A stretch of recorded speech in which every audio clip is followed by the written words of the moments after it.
Welcome back. Let's do question 10.2.1. A 4-digit code is required to open a combination lock. The code must be even numbered and may not contain the digits 0 or 1. Digits may not be repeated.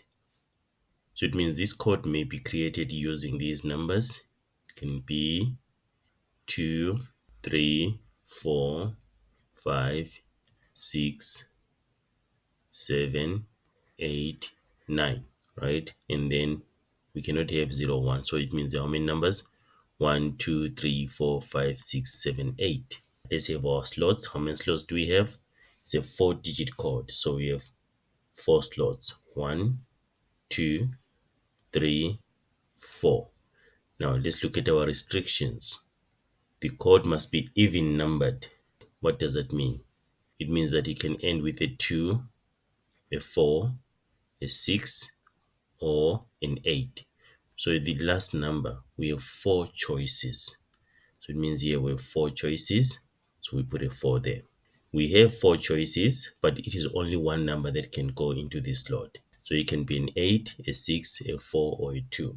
So let's say if the last number is an 8, we still have how many numbers?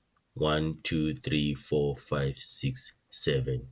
So it means for the first slot, we have 7 choices.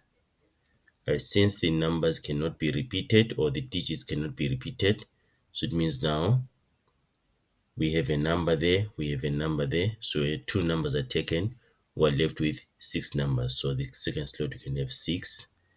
Now we have this slot taken by a number, this slot taken by a number, and then this slot taken by a number. So 3 numbers were taken. So it means we're left with what? With 5 numbers for slot number 3.